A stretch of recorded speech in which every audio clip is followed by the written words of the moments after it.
Before we begin, if you love true survival stories told from the inside, subscribe to the Story Beyond the Impact, tap like, and leave a comment to help us bring more real voices to the channel. I remember the hush of dawn at Charles de Gaulle, the way Terminal 2E swallows footsteps and turns them into a cathedral murmur. I was flying to Los Angeles for a project that felt bigger than me, a chance to put my name on something that might last longer than a season. A French passport in one pocket, a cracked phone in the other, and a boarding pass inked with a code I'd only ever seen in news feeds and flight trackers. AF066. An Airbus A380. The double-decker whale that makes grown travelers grin like children. If you'd asked me then why I trusted it, I would have said because it's math on wings. Layers of redundancy, computers checking computers. A cockpit that knows 1,000 ways to save itself. Gate L something. I don't remember the letter, only the surge of bodies funneling into something impossibly large. I had seat 24K, a window on the right side, just behind the massive wing. The engine closest to me, the outer one, felt like a turbine you could park a car inside. A crew member smiled the way professionals do when they've already been awake too long. Bonjour. Welcome. Her voice was a tether to the ordinary. We pushed back. There's a pitch the cabin makes when the engines come alive. A rising chord that hums through the floor and finds your sternum. The kind of sound you can't hear on television. As we rolled, I checked the moving map. The line from Paris to the edge of the world.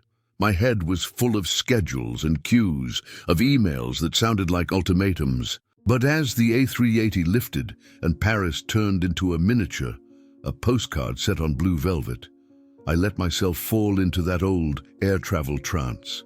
Tray table geometry, the rhythm of service trolleys, condensation beads on a plastic cup.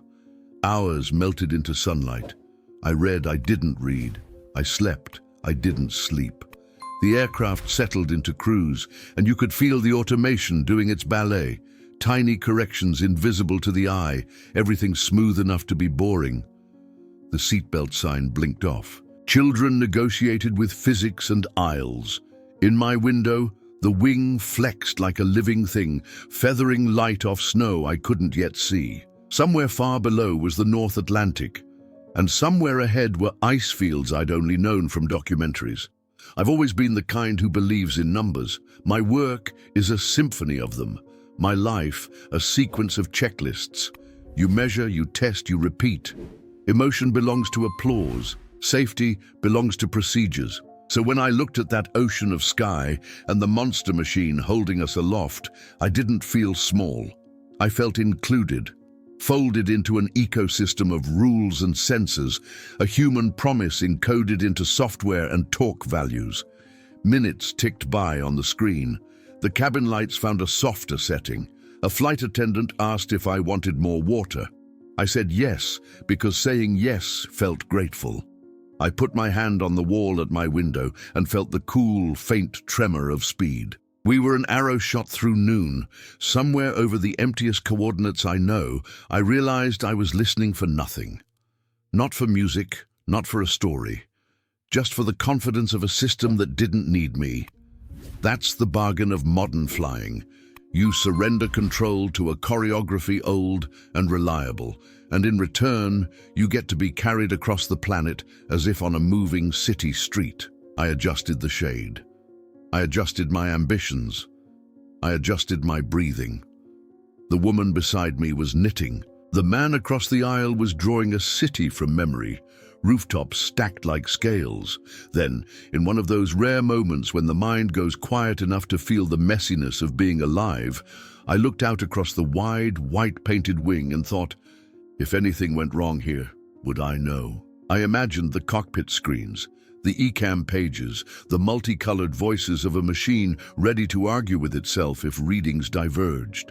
I imagined the pilots as surgeons in an operating theater of glass and light, hands hovering over decisions they trained to make and hoped to never need. I pressed my palm to the wall again. The vibration was steady, confident, almost a purr. It told me 1,000 invisible parts were doing exactly what they should, together, the way a good orchestra makes its conductor look like a magician. The cabin was a murmur of languages. The kind of lull that tricks the brain into thinking danger is a medieval myth, banished by tablets and status bars. We were over Greenland now. The moving map drew the coastline like a scar beneath us. The engines sang their even song. Everything was as it should be, and then the sky tore. It was not a sound I had a word for, a bang too personal, as if the airplane itself had been slapped awake. The cabin lurched, an animal shiver translated into architecture. My first thought was turbulence, but the glass in my cup didn't leap. It just quivered, and an uneasy whisper slid through the rows like a hiss of air escaping a secret. I turned to the window. Where there should have been a smooth silver nacelle wrapping the outer right engine, there was violence, ragged metal, wires, a ring of shattered cowling peeled back like a flower forced open. Pieces were gone, not dented but missing, as if bitten off by the invisible mouth of the wind. The fan at the heart of that engine was not a fan anymore. It was a confession. My body did what bodies do. It tried to become smaller than the seat. The view was a riddle of scale. An engine big as a small apartment had been turned inside out, and the wing beside it, almost tender in its perfection, kept holding us as if nothing had changed. Inside, people were speaking and not speaking. A baby wailed once and then somehow knew to stop. The seatbelt sign flashed back on. A chime, then the captain's voice. French first, English next, professional to the bone and not quite hiding the speed of his breathing. We had experienced a failure of the number 4 engine. The aircraft was designed to fly safely on 3. The crew was evaluating. We were safe. We were safe. Over and over that word. Neither a lie nor a guarantee. A bridge we had to walk together. I tried not to look, and I looked. There is something indecent about staring at a wound, and yet every instinct I had was to understand. I pressed my fingers into the armrest and listened to the new, uneven music of the airplane.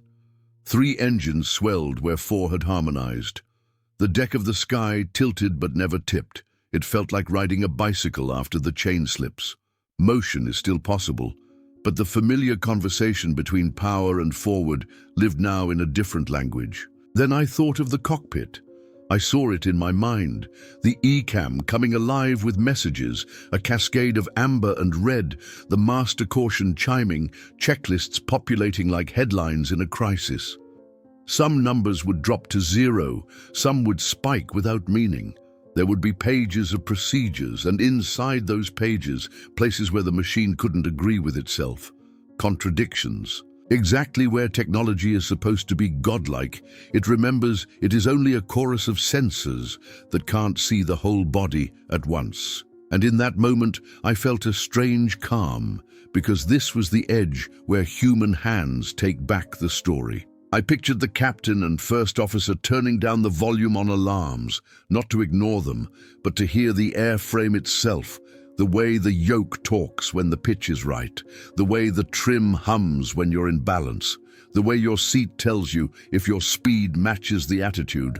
Pitch and power, our grandparents' calculus, rising like an old song under 1,000 digital voices. A flight attendant crouched by our row, face composed, eyes honest. "Are you okay?"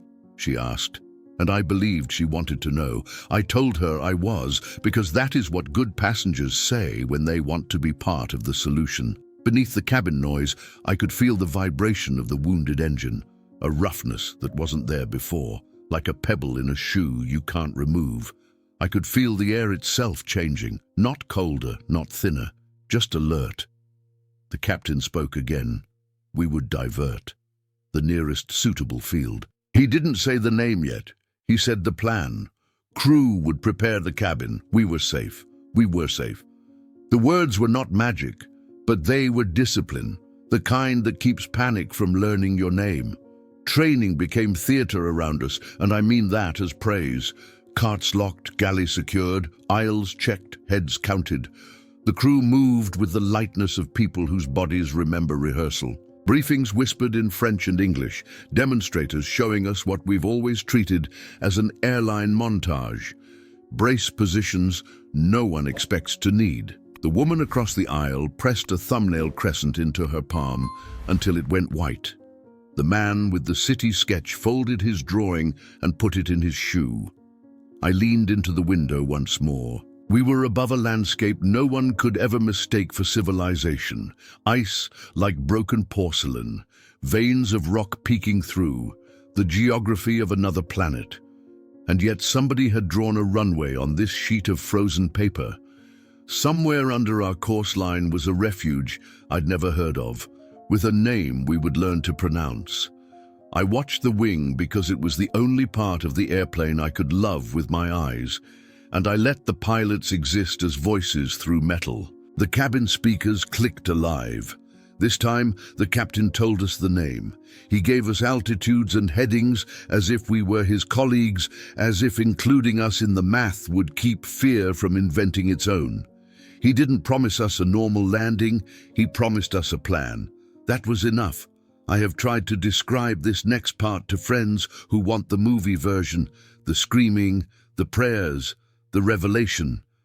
But the truth is quieter. It's the moment when 100 strangers become one organism, when the plane feels less like transport and more like a body deciding to live. We listened. We tightened our belts. We tucked away what we could not stand to lose. Children into blankets, phones into pockets, hopes into the smallest possible space. Inside my chest, two forces argued, the belief that technology keeps us safe and the certainty that people do. The contradiction didn't cancel itself. It braided into a rope I could hold. The card in the seat pocket suddenly mattered. The memory of every safety video I had ever half-watched assembled into a single instruction. When the screen is full of warnings, trust the hands that feel the airplane. We began to descend. If this story moved you, drop a comment with "moving story" or "touched my heart." I'll be reading. The descent began as a feeling more than emotion, the way an elevator announces itself to your bones before your ears catch up. A small pitch change, a hush that wasn't quite silence, and then the soundscape of the airplane rearranged itself into a new chord. 3 engines shouldering the work of 4, the wounded corner of the wing stuttering against the air like a word we couldn't pronounce. From my seat over the right wing, the broken nacelle was a lesson in humility.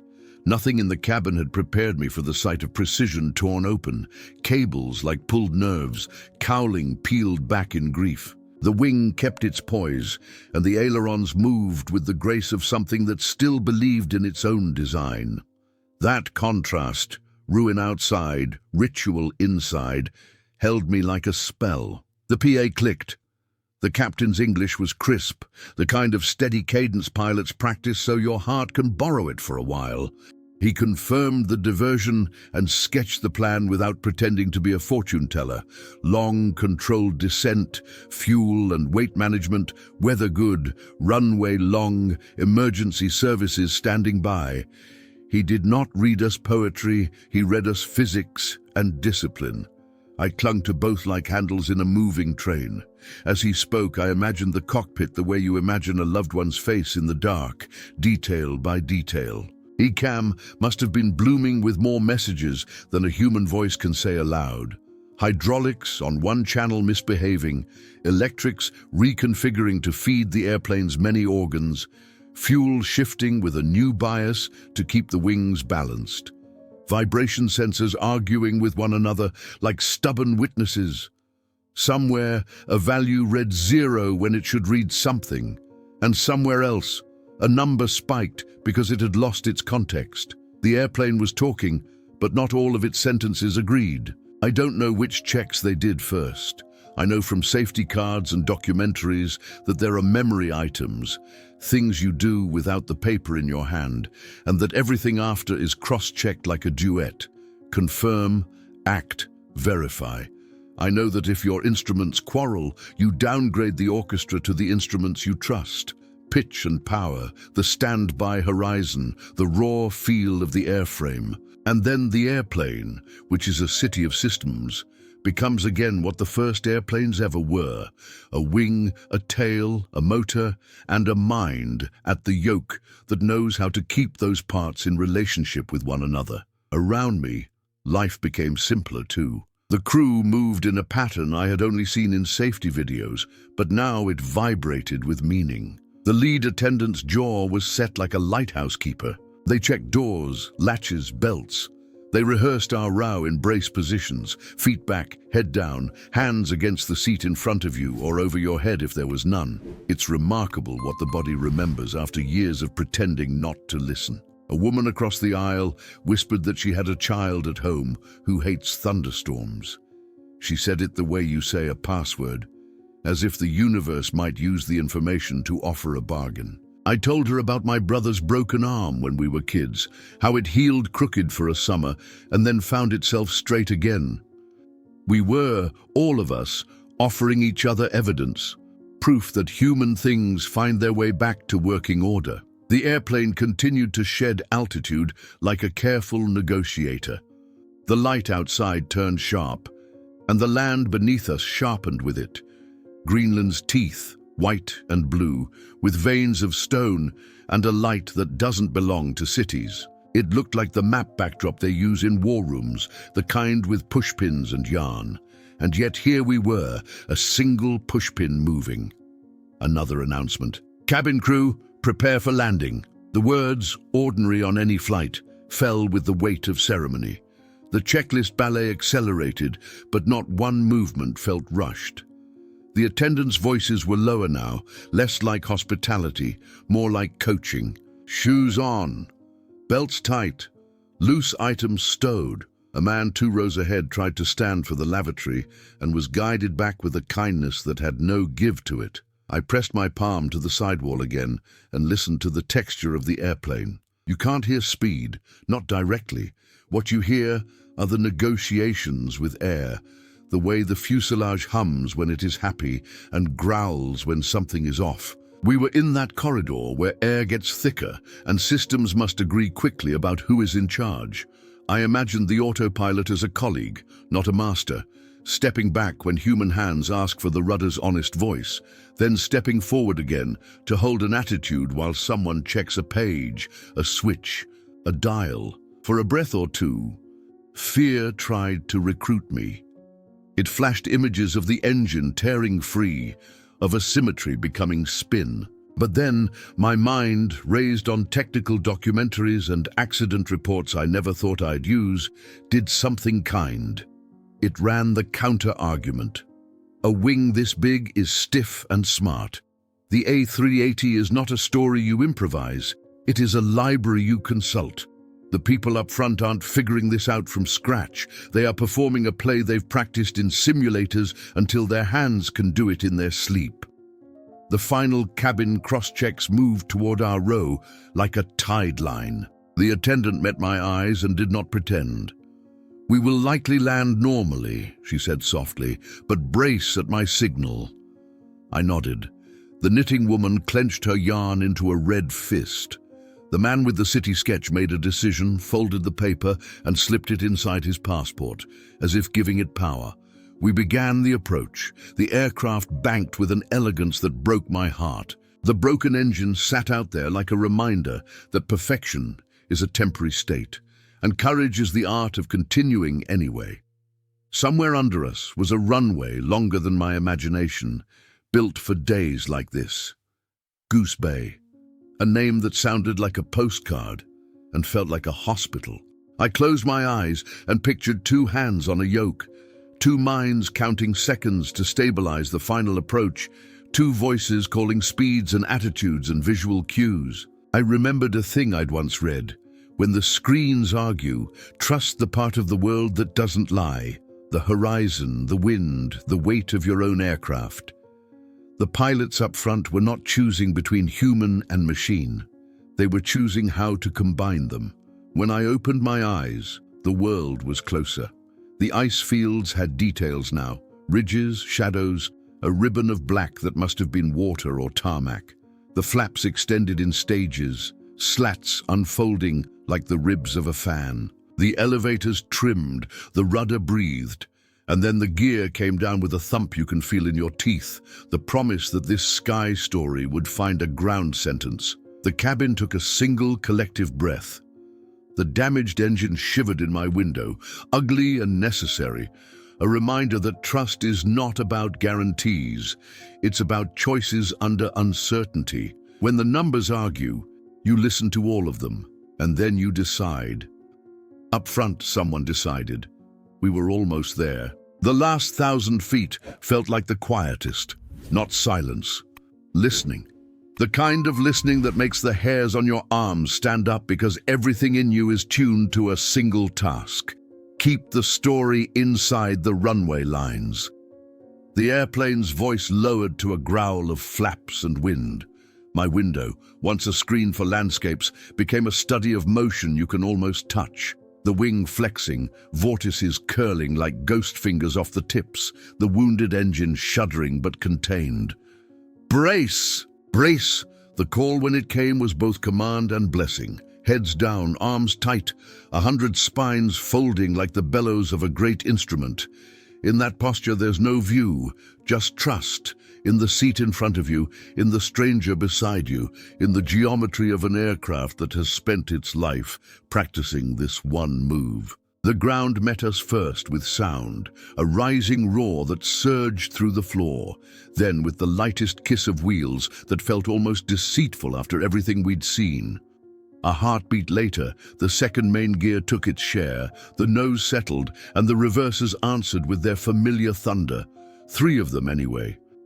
We decelerated in a straight, confident line, the way a sentence ends with a period that needs no exclamation mark. Somewhere behind my ribs, a fist unclenched. For a second, no one moved.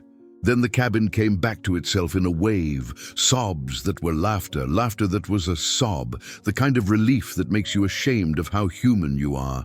The lead attendant's voice returned, warm now.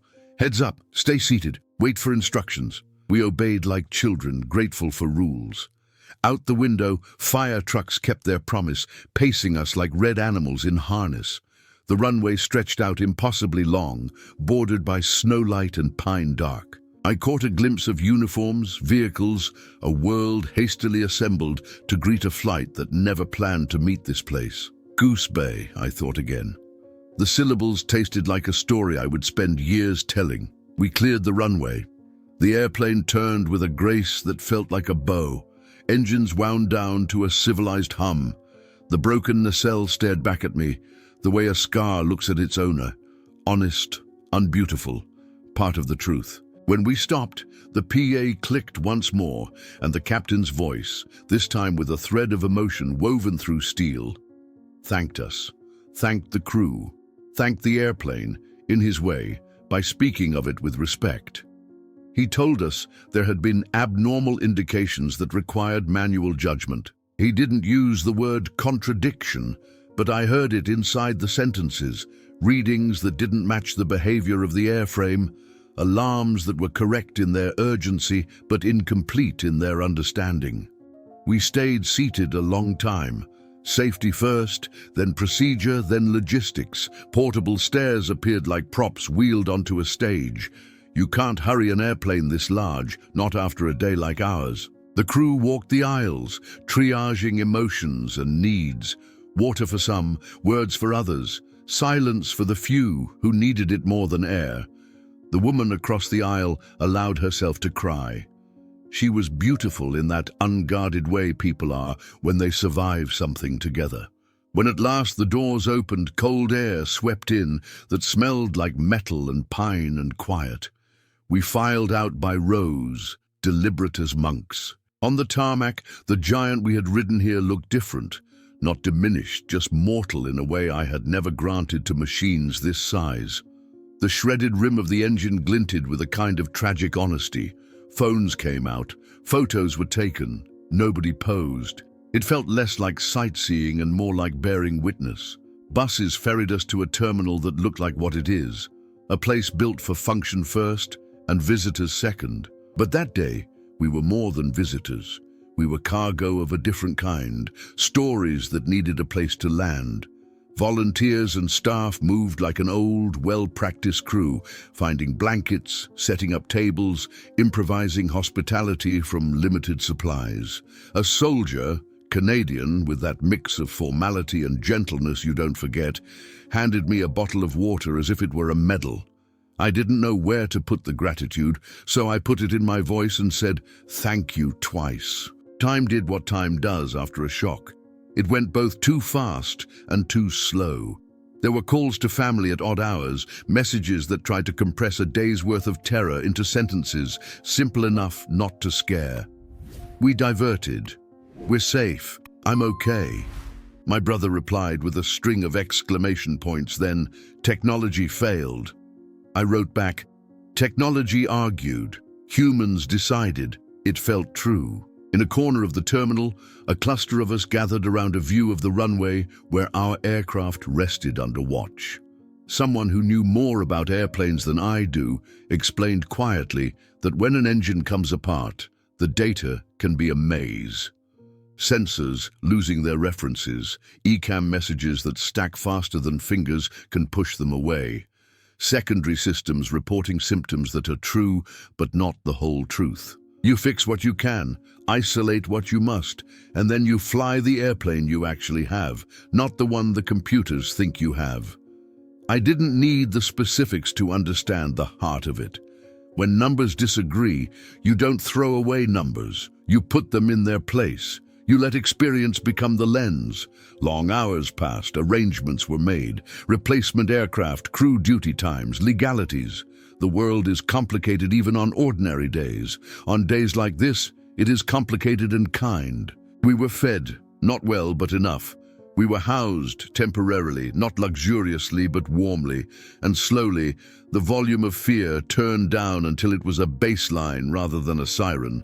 I slept sitting up, waking to the hollow roar of distant engines that belonged to other stories. Sometime in that elastic night, I replayed the second that had split our lives into before and after. There was a part of me that wanted to apologize to the machine for ever believing it was invincible. Another part wanted to write thank you notes to checklists and simulators, to instructors who teach the art of staying human inside a glass cockpit. Mostly, I felt loyal to the hands I would never see. Hands that know how to gently silence a master caution in order to hear the quiet sentence, "The air is speaking." By morning, or what passed for morning in a time zone our tickets had never contemplated, we were ready to move again. The airport smelled of coffee and resolve. I watched teammates from our accidental tribe share charges and stories, and a new shorthand that only people who have landed together can understand. When the announcement came to board a different aircraft for a different path to our original destination, the room exhaled.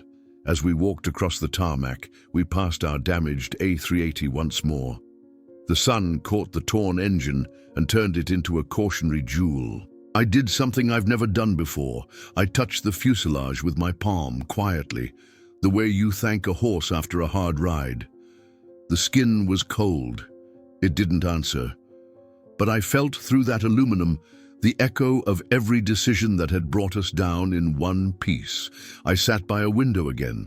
The engines of the replacement aircraft spun up with the familiar rising whine that has always promised me the world. My seatmate, now no longer a stranger but a survivor with a name I knew, buckled in and looked at me the way you look at someone who helped you carry a heavy thing. We didn't speak for a long time.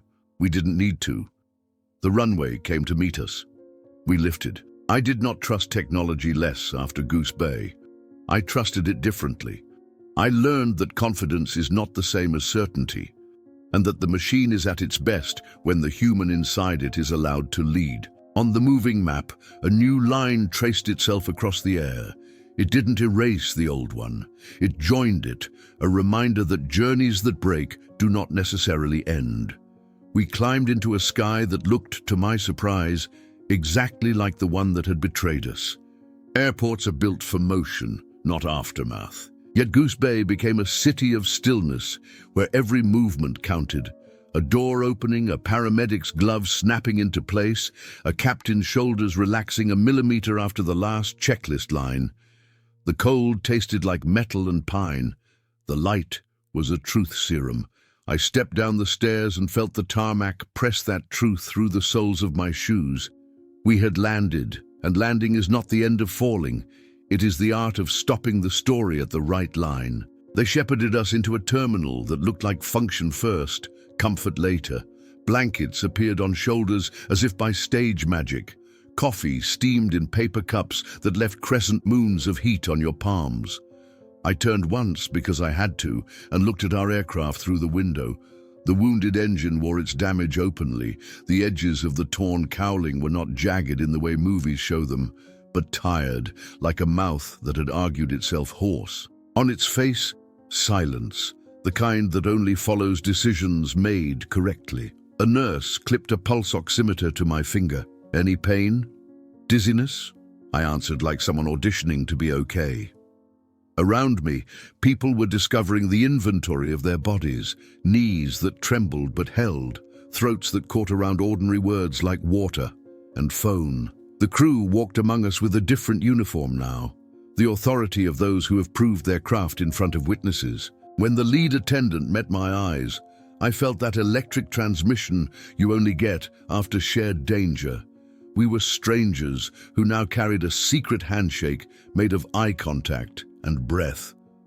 Our captain arrived later, after the choreography of shutdowns and signatures. He spoke softly, the way you talk to a room you have shepherded through a narrow pass.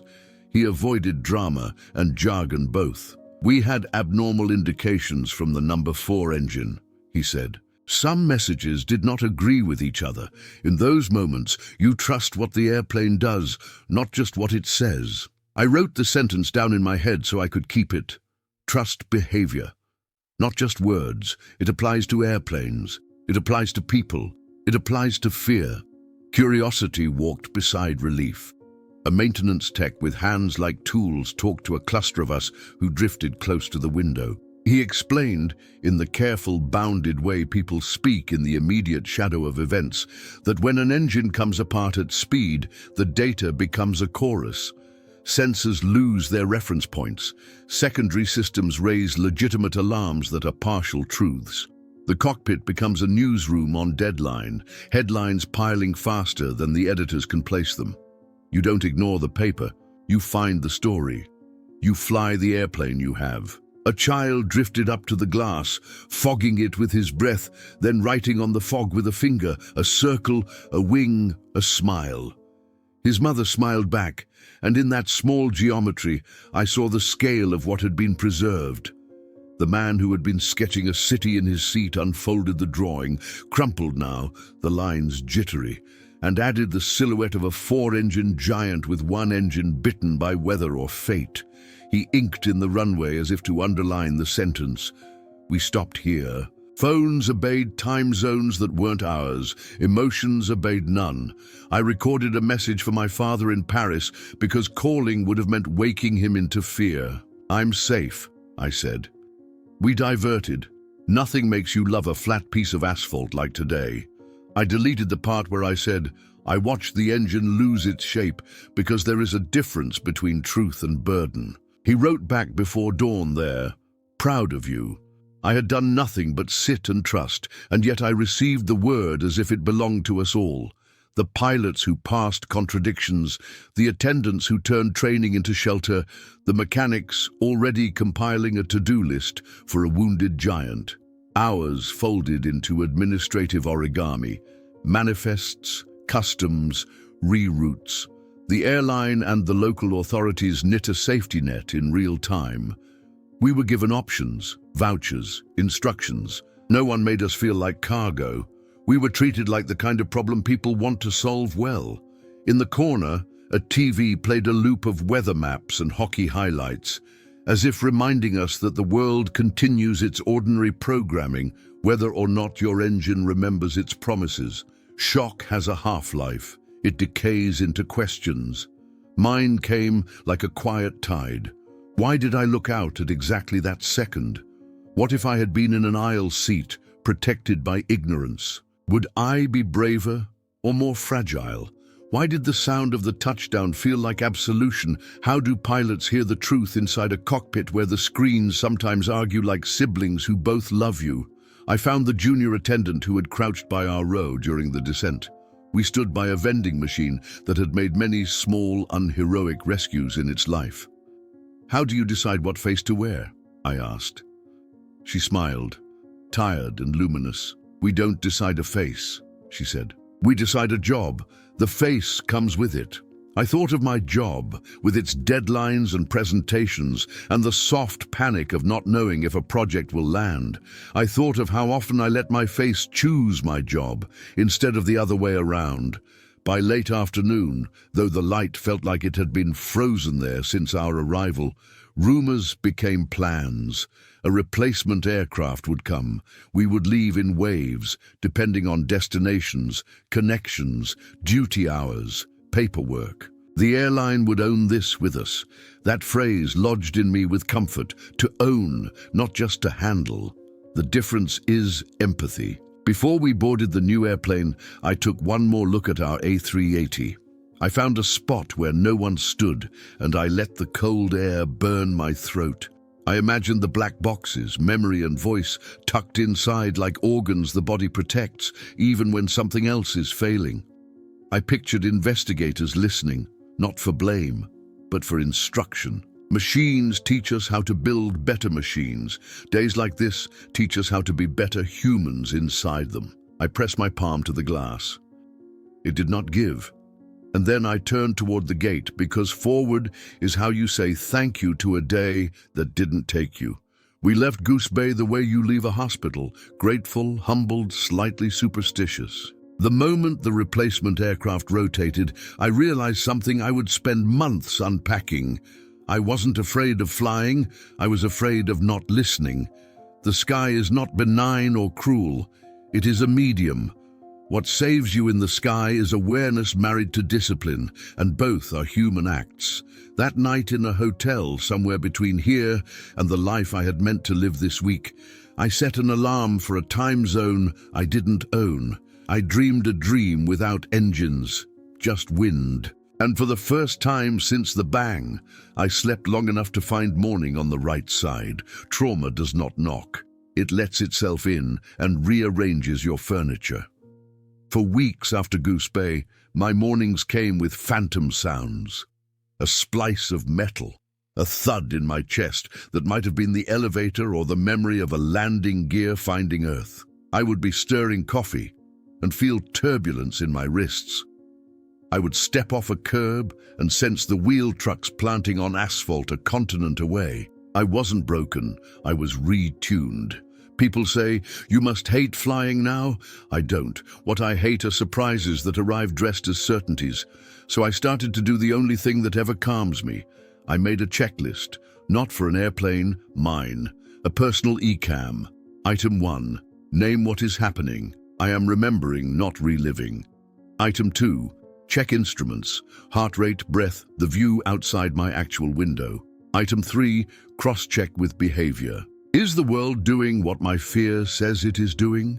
Item 4, fly, pitch and power. Square shoulders, long exhale, do the next right action. One evening, a friend introduced me to her cousin, a pilot with lines on his face etched by sun and nights over water. We met at a cafe near Port Maillot that smelled like croissants and jet fuel, the latter imaginary, but you know what I mean. I told him the outline of our day, careful not to treat him like a confessional. He listened the way I imagine good captains listen, eyes steady, ego silent. When I finished, he said, "Glass cockpits are honest and literal. They tell you exactly what the sensors know, and sometimes that is not the same as what the airplane is. Your crew knew the difference." He stirred his coffee and added almost shyly, "And fear is a sensor too. It's not the whole airplane." I asked him what he trusted when the screens fight. He smiled. The outside, the seat of my pants, the standby instruments, and the other person in the cockpit. He told me a story of a night over the Bay of Biscay when his airspeed disagreed with itself and the autopilot bowed out. "We slowed down the world," he said. "We made time bigger. That is what training gives you. The confidence to make time obey you long enough to make a good choice. I wrote that down on the back of my receipt. Make time obey. Therapy helped.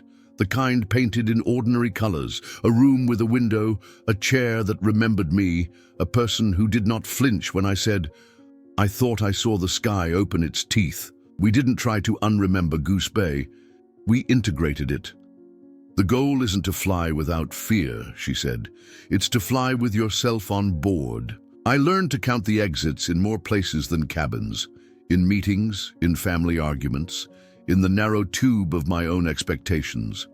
I built a habit of briefing my day. If pilots can verbalize intent, heading, altitude, fuel, then I can too, purpose, boundaries, nourishment. Work resumed its relentless traffic of emails and outcomes. The project that had sent me to Los Angeles bent to accommodate a human being who had learned the difference between urgency and importance. When I told my team what happened, someone said without irony, "This will make the story better." I wanted to be offended. Instead, I found the part of me that knew they were right. Stories don't need disaster, but they require honesty. My job was honesty with pacing. The first time I booked a ticket after Goose Bay, I bought a seat by the window and then panicked for 3 hours at the thought of the view. On the day, I got to the airport too early and then not early enough. I sat at the gate and watched pushbacks the way people watch the sea to learn if it means them harm. A child pressed his nose to the glass. His mother wiped the print with her sleeve. I decided to borrow the child's courage. Children are good at trusting process. Boarding, the smell of desing fluid, or maybe just the ghost of it in my memory, mixed with the floral detergent of the jet bridge. Inside, the familiar liturgy. Bonjour, aisle or window, overhead bin, a belt clipped with a metallic sigh. I had forgotten how loud a cabin is before takeoff.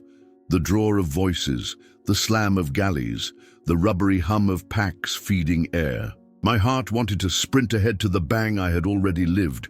My mind offered the softest hand and said, "Not today."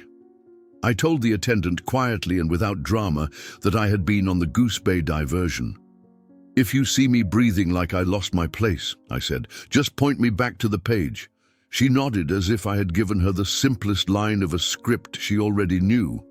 This time I did not touch the fuselage on the way in. I sat down, placed my palm on the window wall and listened.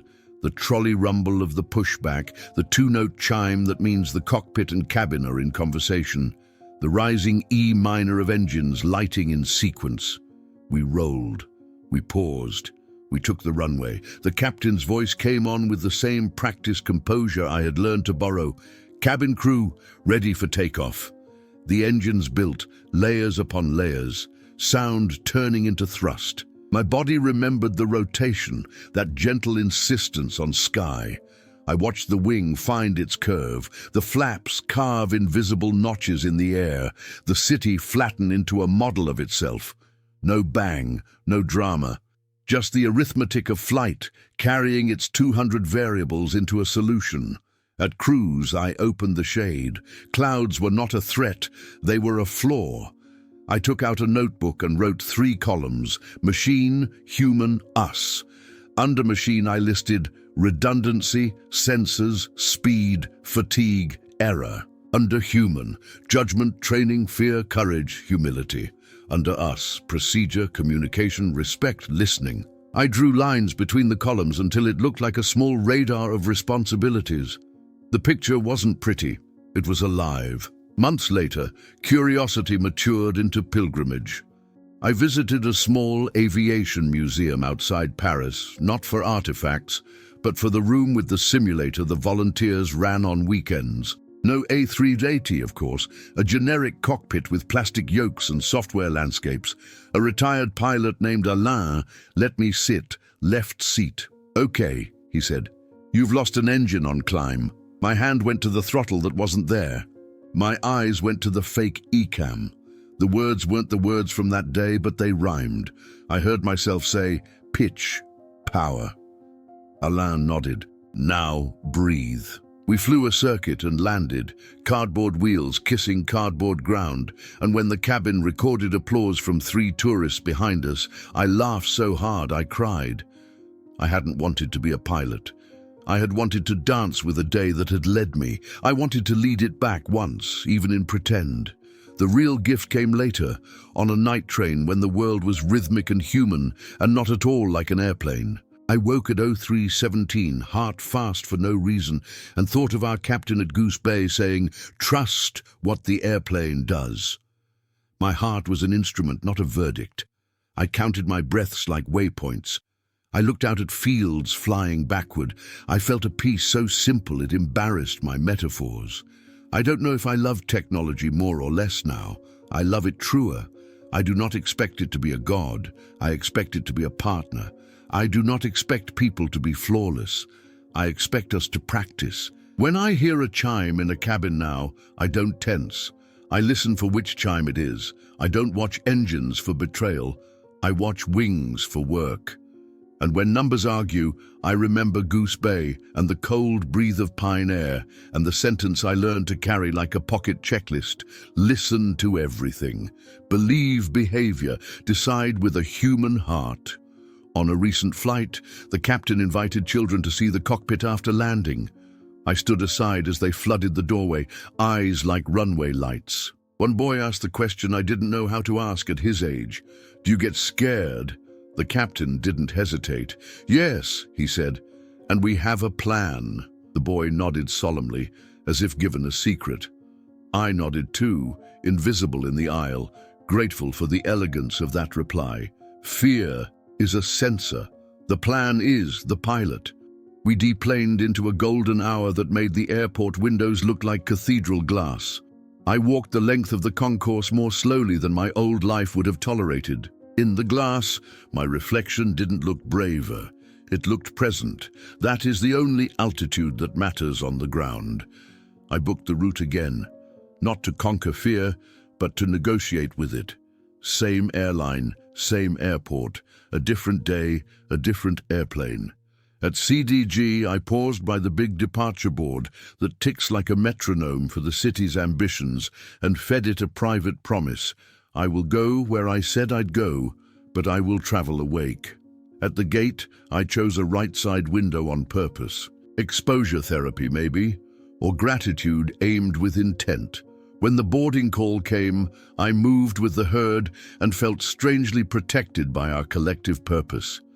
The cabin welcomed us with that clean sheet smell of filtered air and fabric dye.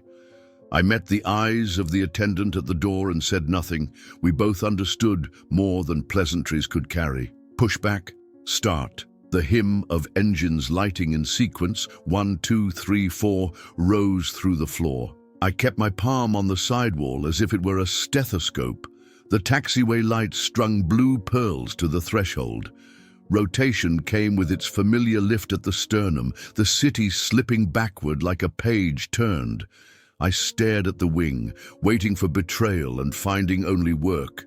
Flex, trim, the tiny corrections that looked like thought. At cruise, the captain briefed us with the kind of thoroughness that used to slide past me. Weather ahead, alternates, a note about routine checks. I realized I had joined the crew in a way. Passenger as informed participant, not captive audience. When the chime sounded for crew to call the cockpit, my body didn't flood with heat. It simply noticed and filed the sound under normal. I opened my notebook and drew 2 columns, noise and signal, and began placing the day's inputs where they belonged. A rattle in the galley cart, noise. A subtle change in engine tone during climb, signal, expected, logged. A flick of shadow across the wing, noise. The sun bribing a cloud. A second announcement from the cockpit confirming smooth air ahead. Signal, human. This little taxonomy wasn't superstition. It was how I fly now. Somewhere over the Atlantic, a child behind me asked his father what all the screens meant. The father offered the gist, they're how the plane listens to itself. I smiled into my book. Exactly. And when the listening produces a choir instead of a solo, you let a human conduct. I wanted to turn and say it, but some truths work better as quiet companions. Hours later, when the seatbelt sign pinged on for a pocket of chop, I didn't rehearse disaster. I braced my mind the way you brace a shelf before adding weight. The wing shouldered the bumps, the airplane kept its attitude. The crew moved with the calm tempo that used to look like choreography and now looked like leadership. We landed under a sky that couldn't decide between silver and blue. On rollout, I felt that little deceleration dip, the one I'll always love for what it means. At the gate, a flight attendant noticed the way I touched the window before standing. "Good flight?" she asked. "Better," I said. "Better because I was here for it." In the jet bridge, I caught the scent of rain and kerosene and thought of Goose Bay's pine cold, of the scar on an engine that made me rewrite my life in checklists and mercy. I didn't beat anything today. I integrated it. Trust is no longer a single lever I push all the way forward. It's a set of controls I manage with attention, machines doing their part, people doing ours. Before baggage claim, I sent one message to the captain of that day I'll never forget. I don't know if he'll read it. Maybe it will land in a folder marked feedback. I wrote, "Thank you for making time obey long enough for us to land." I added, "I'm flying again, not despite fear." With it, seated and belted. Then I stepped into the terminal's river of voices and wheels, a human system full of contradictory inputs that somehow delivers millions of us every day exactly where we need to be. In the weeks after Goose Bay, I learned that survival includes homework. I met with an airline counselor in a glass room that overlooked a ramp full of aircraft taxiing like patient whales. She asked me to tell the story without the soundtrack, to put the feelings aside and speak only in facts. What did you see? What did you hear? What did you do? I listed them like items in a post-flight. Bang, shudder, shredded cowling, captain's cadence, brace command, touchdown, stillness. When the list was complete, she slid it back to me. "These are data," she said. "Now we'll add meaning." Meaning arrived in layers. A maintenance briefing explained how contradictory indications can cascade, sensors losing context, alerts accurate in isolation but misleading in sequence. The cockpit for a minute becomes a crowded newsroom. What kept our story straight was crew resource management. One pilot flying, one pilot managing, both cross-checking. They used checklists, then used judgment to decide which warnings were symptoms and which were causes. I pictured our captain not as a hero overruled by machines, but as a conductor retiming the orchestra so the melody survived the noise. At home, I made my own debrief. Page 1. The airplane did what airplanes do. It flew. Page 2. The crew did what trained people do. They prioritized reality. Page 3. I did what a passenger can do.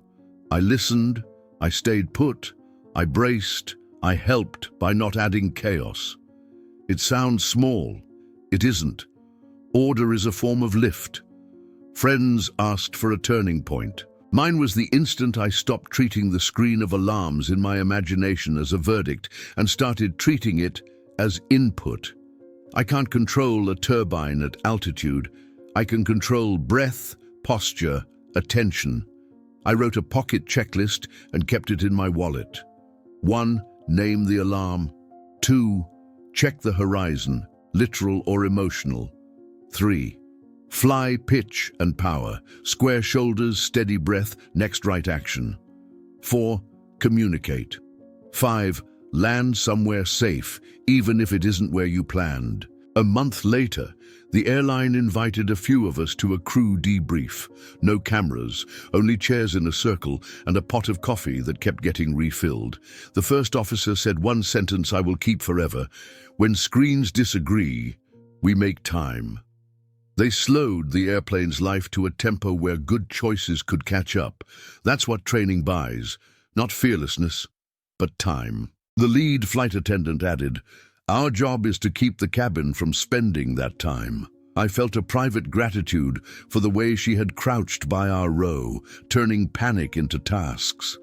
I visited an engine shop. A tech showed me a fan blade the size of my arm and said gently, "These are strong, they are not gods."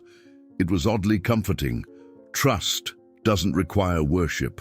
It requires understanding and limits. Back outside, I watched an A380 taxi with 4 perfect circles of power and felt no betrayal. The machine had not lied, it had shouted.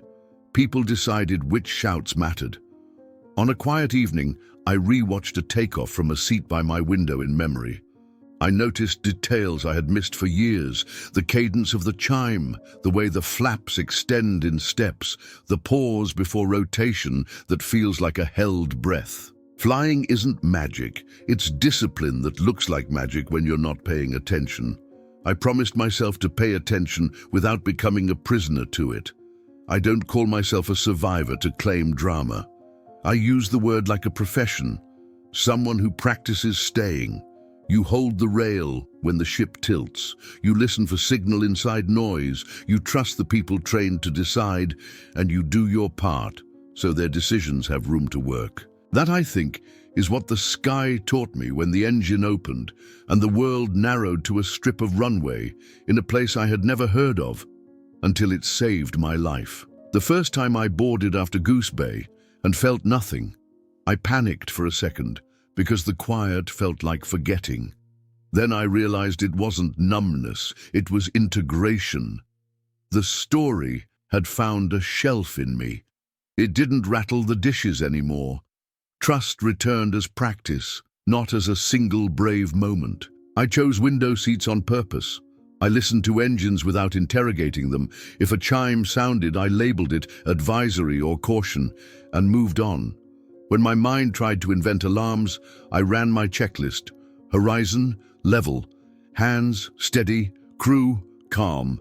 Behavior beats narrative. I also trusted systems differently. Redundancy is not a halo, it's a budget of time and options. Checklists are not crutches, they are maps for when your inner compass spins. Automation is neither hero nor villain. It's a tool that obeys the truth you feed it. The miracle isn't that the airplane can fly itself. It's that humans teach it how to fail safely. On a later flight, westbound over Winter Light, the captain invited anyone curious to visit the cockpit after landing. I waited my turn like a child. Inside, the panel looked familiar from 100 photos and new in the way a stage looks new from the wings. I thanked them for a smooth leg.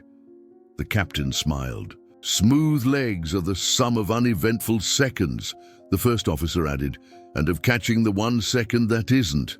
We all laughed, because the truth often sounds like a joke you've earned. Back home, I kept meeting ordinary decisions that felt like small cockpits, a project wobbling with conflicting inputs, a family plan with 2 good options, a body throwing off a harmless but loud symptom. I practiced aviate, navigate, communicate.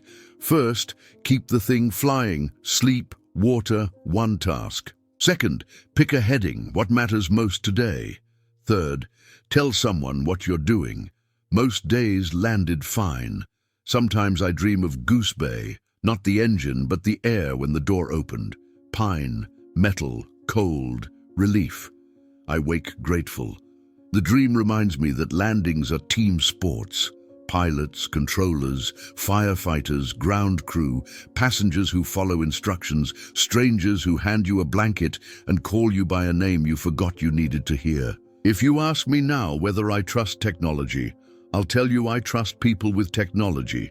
Designers who imagine failure modes, mechanics who argue with bolts until they behave, instructors who make simulators harsher than weather, crews who turn alarms into actions, and I trust passengers, us, when we decide to be part of the solution. Sit down, belt on, eyes open, heart steady, brace when told, breathe when you can. I wrote a note to my future self and taped it inside my passport. Listen to everything, believe behavior, decide human. It's a pre-flight for ordinary life. When the numbers don't agree, on a screen, in a meeting, in your chest, Don't choose panic or denial. Choose procedures and people. Make time obey long enough to land. As for AFO 66, I don't carry it like a scar that demands attention. I carry it like a credential, proof that the promises we make to one another, training, teamwork, humility, work when they must. The sky didn't get kinder after that day. I got more ready, and readiness is its own kind of peace. Before I close, a small request with a big heart. If stories like this give you strength to face your own alarms, subscribe to The Story Beyond the Impact, hit like, and share this video with someone who needs a landing. Thank you for flying with me, again.